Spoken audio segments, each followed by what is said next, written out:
Oh boy, I'm gonna need a little help with this one. I'm still sore from having a meat hook stuck in my back. A year ago, I joined Say Goodnight, Kevin for a review of the 2018 Erwin Brothers drama I Can Only Imagine, based on the song by Mercy Me. Now we have another movie that gets its title from a chart-topping country tune called Bless the Broken Road. This means I'm gonna need Kevin's help for this one. Surely he is standing by via satellite. Oh, are you ready for me already? Well, yeah, we've had a year to prepare for this. No sketch, then? No, I don't think so. I am filming in a studio. Maybe there's something going on out there. Oh, hey there, folks. I'm Sailor Jerry. That's right. I'm a sailor. Heard you're watching one of them wartime pictures. I can't wait to come home, watch this movie, kiss my best girl, and open up a box of Cracker Jacks. Down by the Ohio. I don't think that has anything to do with us. We could probably just talk about the movie. God Bless the Broken Road was originally slated to release in 2016 by Pure Flix. That is, until the studio dropped the film, which could either be good news or bad news depending on how you look at it. If you're the guy directing the film, maybe that's bad news. If you're a movie reviewer hoping for a crappy Christian film to come out, well then it's also bad news. Bad news all around. Pure Flix instead decided to release the film Indivisible, which also deals with war, parenting, and marriage. My 3 favorite things. It's like they were going to prom with one movie and then got distracted and wanted to take someone prettier instead. Eventually, the movie was picked up to be distributed by Freestyle Releasing, a company that has a deceptively cool-sounding name. And the movie was given a 2018 theatrical release, probably to ride off of the success of the smash sleeper hit I Can Only Imagine. Like I Can Only Imagine, God Bless the Broken Road also gets its title from a Christian song, but whereas I Can Only Imagine actually was about the making of that song and its lead singer Bart Millard, this movie looks like a super serious remake of Ghost Dad. The song God Bless the Broken Road has been covered by many, including myself, just now. But it was first recorded in 1994 by the Nitty Gritty Dirt Band. But it also became super duper popular and one of the 2 songs that gets played at funerals by, of course, the Rascal Flatts. That's great. I don't know who those people are or what that song is. What? You don't know this song? No. I know the hustle. Apparently, this is a new subgenre of religious movies. We've got I Still Believe, the follow-up to I Can Only Imagine, coming out in March of this year, 2020.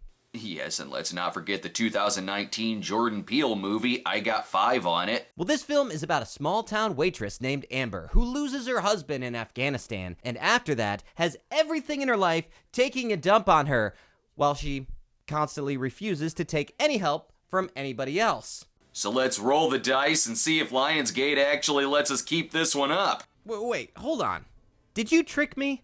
Are we watching Iron Man? That's actually really great news. Yeah, this is just like Iron Man, if they only talked about ribs. I'm telling you, man, a perfect rib can't just fall off the bone. It's gotta have a little chew to it. They talk about ribs like any good patriot talks about pancakes. No, not about that church stuff.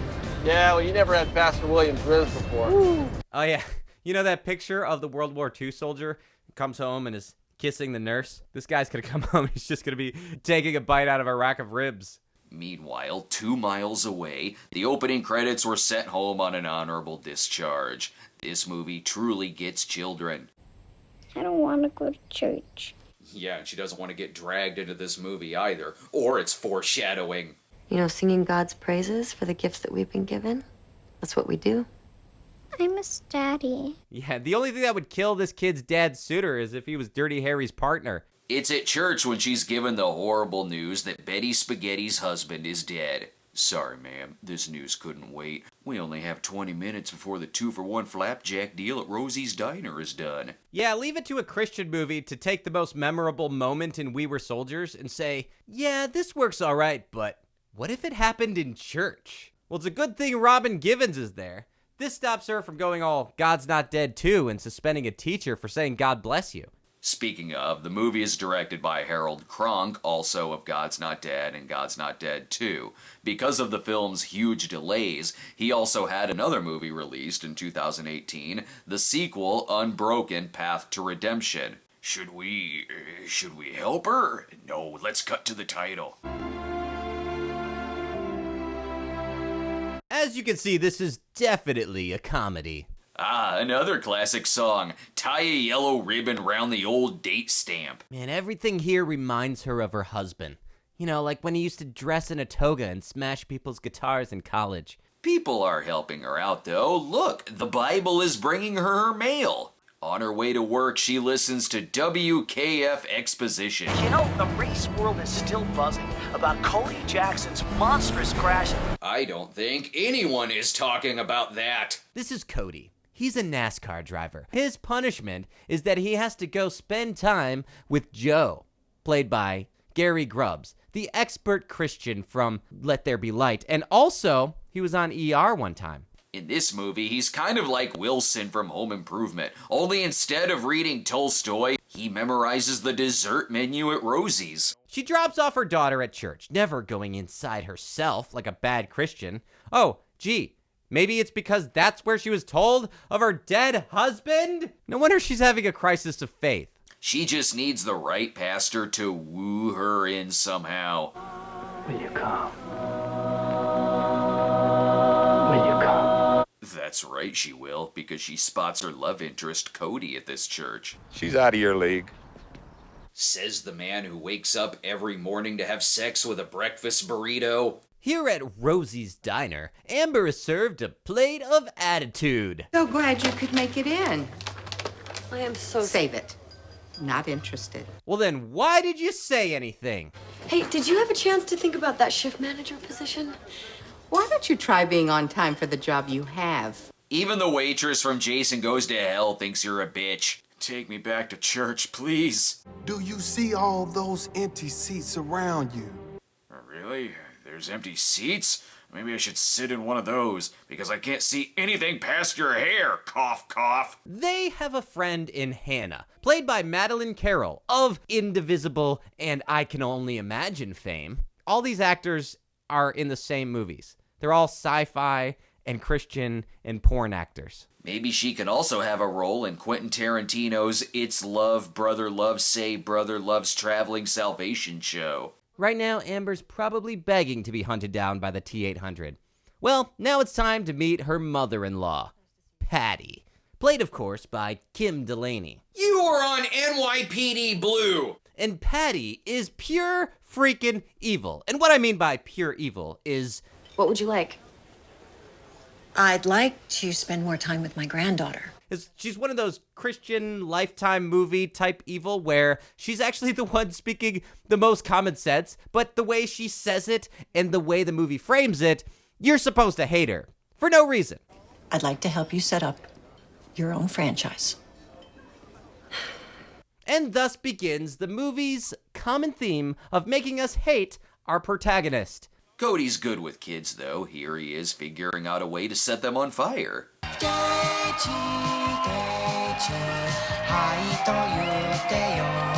I don't think that's the song that was playing in the actual movie. You know, if you add in post-production snow, suddenly this feels like a Hallmark Christmas movie. Hey, Amber doesn't have it all that bad. Look, one guy shows up to hold her grocery bag. That should save her house. Although she does not have the time for this little girl crap. What is that anyway? That's my mustard seed. Your what? My mustard seed. This movie is almost 2 hours long. Good thing there's a subplot about a mustard seed. E? Yeah. I can't just call him, hey, seed. And then Mom slapped her. Cody is working up the courage to ask Joe if he's somehow related to Will Ferrell. What makes you think she's out of my league? Now, that's the look of a man who totally forgot he even said that. Meanwhile, at the diner, oh man, guess I have to move one over. Sorry, we like to put the high coat rack next to the handicap table. It gives the dishwashers a much-needed laugh. Then Amber gets a notice to vacate the property. This movie has so many goofs that the IMDb trivia page is mostly listing reasons as to why none of this would ever happen. The bank wants to sell her home, and during Christmas? Look at the post-production snow. It's totally Christmas. How could they have done this during Christmas? I mean, look at Cody's filmography. This is one of the few movies that this actor has done that didn't take place during Christmas. Amber, we killed the pizza man and brought you food. We love watching your awkward fights with your daughter. You never want to sing for me. Bed. Now. Okay. It's 4 o'clock in the afternoon. You're not going to bed yet. They want her to go back to church, but after True Blood, she's worried she might burst into flames if she goes back. Now it's Patty's turn to meet the town's new man meat. Pleasure to meet you. Oh, yeah. Wouldn't mind if this LeMans took a 24-hour ride around Grandma's asphalt. Seed plot. He hits on Amber now, not knowing she has an obnoxious sitcom kid. Why does every single one of these movies have an obnoxious kid humor that you'd see in Full House or some cheesy TGIF sitcom? Because nothing in this movie is subtle. That God bless the broken road that led me straight. Yeah, I guess you're right. Hey, they're playing the song. Wait, this movie is called God Bless the Broken Road? I thought it was based on That's Why God Made Girls. Oh no. You know what that means? Patty is gonna be evil again. You know what, Patty? I'm really tired. Your daughter needs more food in this house. Ugh, what a bitch, suggesting my daughter needs to eat. Now she has to borrow money from a pawn shop because Kevin Garnett has her magic rock. Maybe this banker could use some of that money to buy himself some new hair and to mind his own damn business. I don't know where you came up with this, but there are no shortcuts. Yeah, let's admit it. Even if there were shortcuts, you'd still take the long way anyway and probably drive off a cliff. I don't think I've seen a martyr complex like this since I last visited the Pure Flix Facebook page. It's all good, though. The daughter is friends with Cody. Everyone's all good. There's a great band playing at Harry's tomorrow night. Wanna go check them out? No, it's probably Rascal Flatts. I'll pass. This date gives them the opportunity to have more sitcom humor. Whoa, wacky. We're gonna need a little help. And then the babysitter took her chances babysitting in Haddonfield, Illinois. The race car driver taking the waitress out for coffee in a small town. Why do I feel like I'm watching Independence Day? What? Independence Day? Well, hold on. This movie has nothing to do with aliens. No, not that Independence Day. This Independence Day.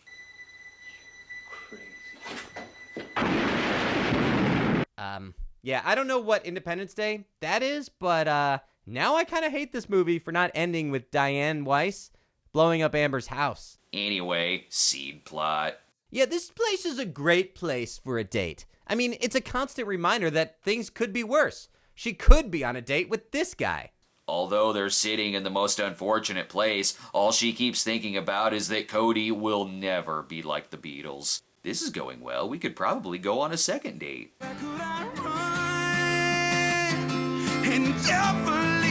But let's not. Well, it turns out I wasn't too far off with my Halloween reference. We shouldn't be watching this. Oh, good. Grandma arrives just in time before they start watching Caligula. Hey, you referenced Caligula! You do speak my language! Turns out we already have more in common than Cody and Amber. Man, I think good songs just get better with age. Man, you guys feel free to sing along with this next one here. No. Never ceasing, call for songs of love. I said no. Go back to horribly flirting. You know, sometimes less is more.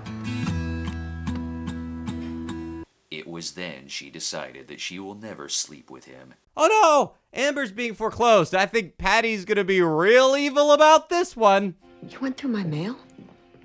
How bad? You should go. Patty just doesn't get it, all right? She doesn't know what it feels like to lose somebody who's really close to her. You know, like her son, maybe? Huh? Did you ever think about that, Amber? Oh, good, a racing toy. It shows that you could be doing something much more fun than watching God Bless the Broken Road. What you need to work on is knowing when to go fast and learning when to go slow. Is he gonna give him the sex talk? Look, Joe knows that the most important part of the car is the third wheel. It's alright, he's gonna die of a heart attack before the end of the scene anyway. Maybe that would have stopped Cody from trying to kill Amber on the racetrack.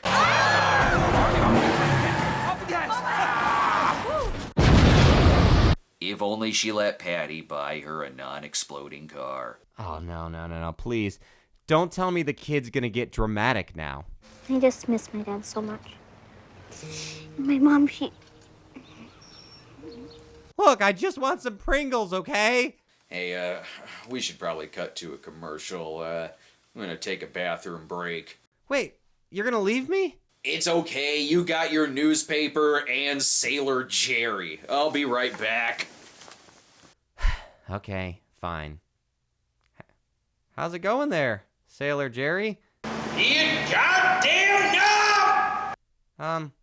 Snob? Snob, are you coming back soon?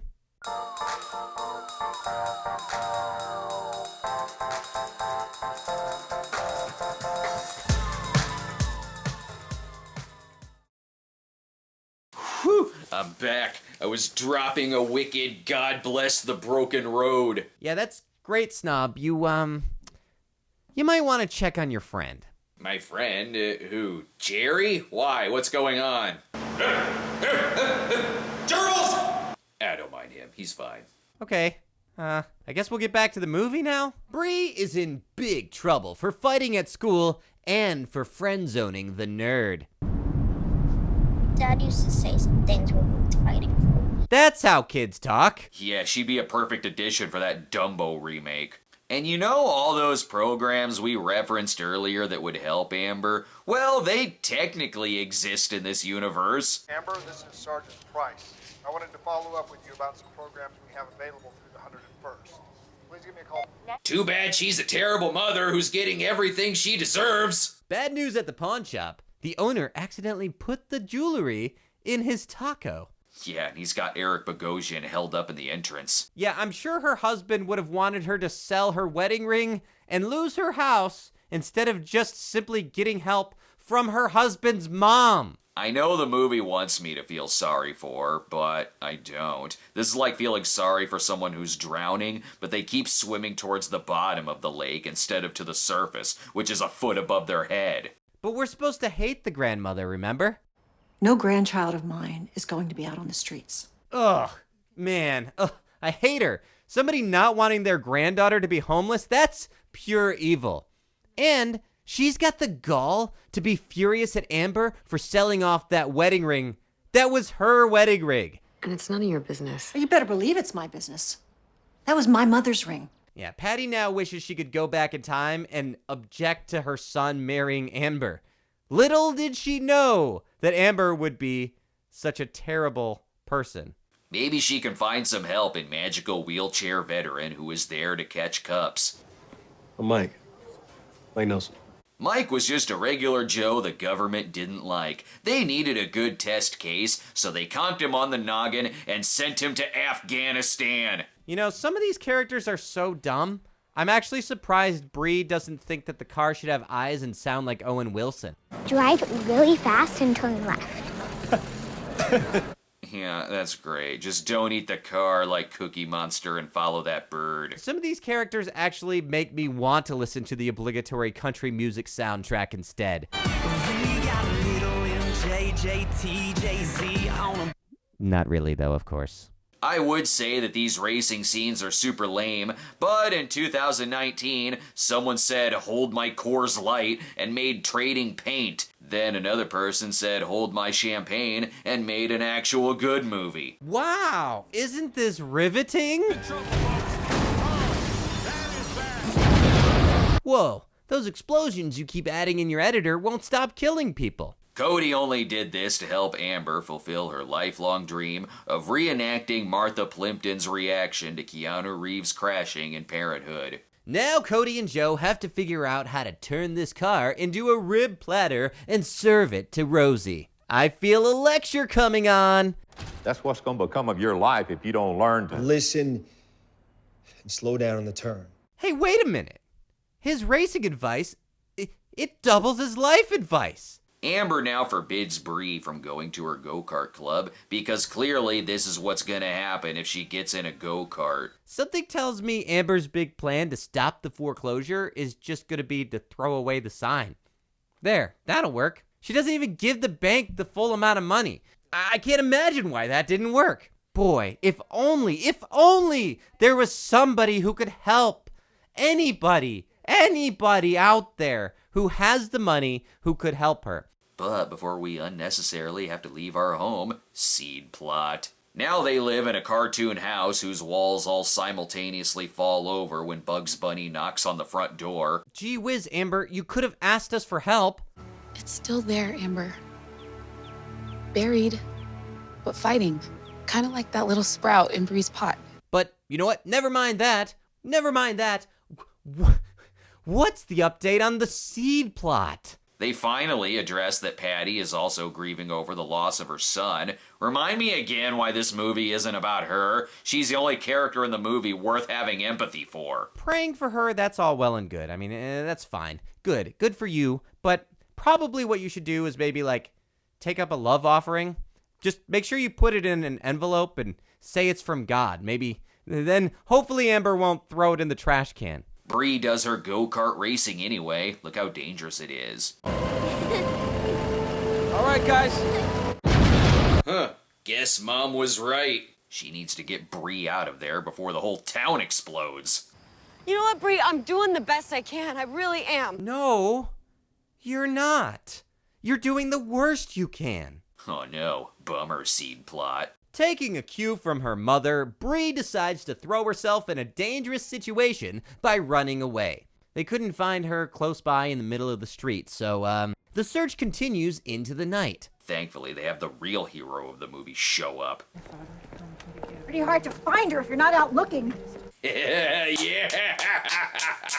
Surely we can feel sorry for someone whose child is missing, right? Why is it that I have to find out from Facebook that my own granddaughter is missing? Maddie, I can't do this right now. Oh. Nope. Even when her child is missing, Amber still finds a way to be a horrible person. But alas, all is well when Bree is found by Funny Cop.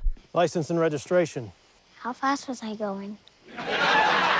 Hey, now is not the time for your Punky Brewster fan fiction, you weirdo.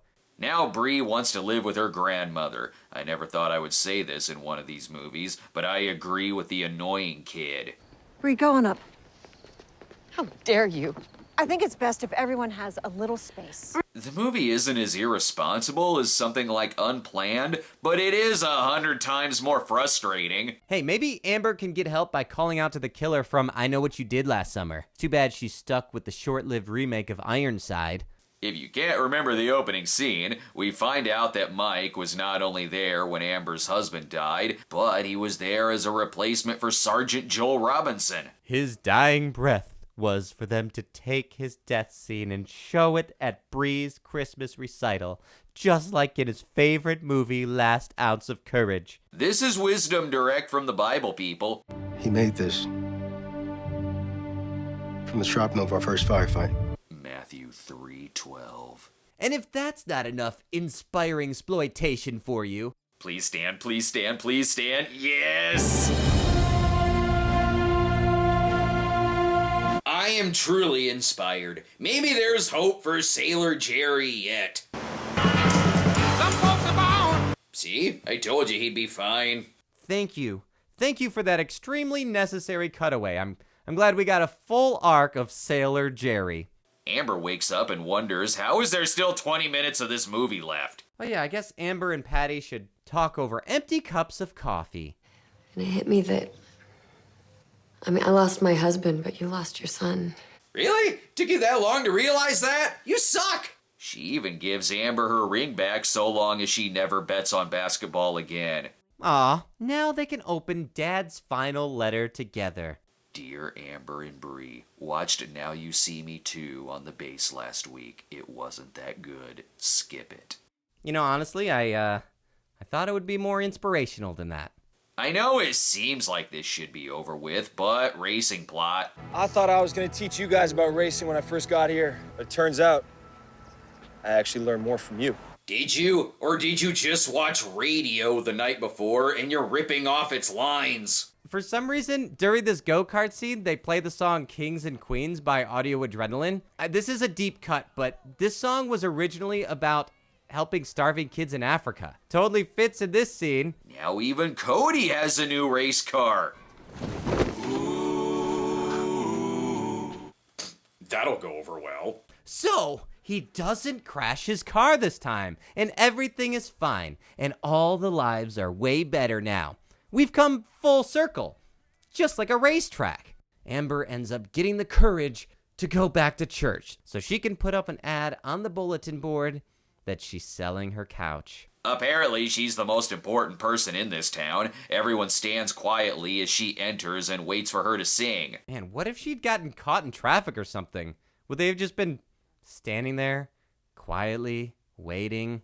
Also, why didn't any of them help her when she was struggling? It's not a very Christian thing to do. It's not like she would have accepted, but at least she has a lovely singing voice. I set out on a narrow way. Oh, and it's not over yet. Seed plot resolution. There, now it's over. Ugh. So what exactly was this movie about? Yeah, you hit the nail earlier. This is a very frustrating movie. Like, I understand wanting to make it on your own, and I definitely respect that drive, and I encourage that. But she clearly isn't making it on her own. You know, she has a daughter, and she should probably think about that, and she should probably get over her pride a little bit and go to her mother-in-law and say, look, this won't be forever. This isn't going to be my life. I'm not going to leech off of you, but you're right.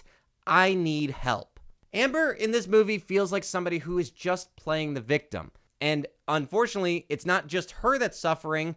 It's her house, her home, and her kid. She literally has all the access to all the help she needs, but she refuses that help. You can see how Harold Kronk has grown into a better director since God's Not Dead, and the acting here is way better than in something like the first two God's Not Dead films. It's not a hateful film by any means, but the message is like telling someone that if they're on fire, to not jump in the pool next to you, but to just stand there and burn to death. The humor is very bottom-of-the-barrel sitcom jokes, and the emotional moments feel very cynical and there to manipulate a reaction out of its audience. Maybe that worked. According to the movie's Twitter, it got an A Cinema Score, but if you go on actual Cinema Score, nothing comes up. It still couldn't generate the word of mouth and buzz that I can only imagine received, probably because it's a fairly generic film. It only brought in about $2.8 million, not even passing the $3.4 million budget.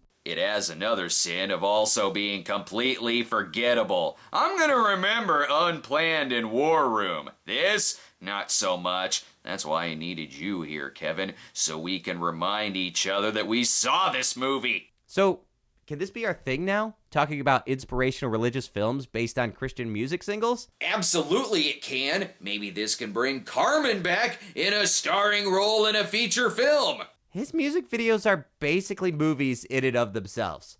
But I think for right now, we're stuck with I Still Believe. Oh, goody. I don't know what that song is either. I figured as much. Yep.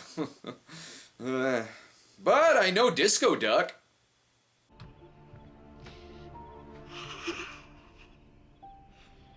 Hi, God.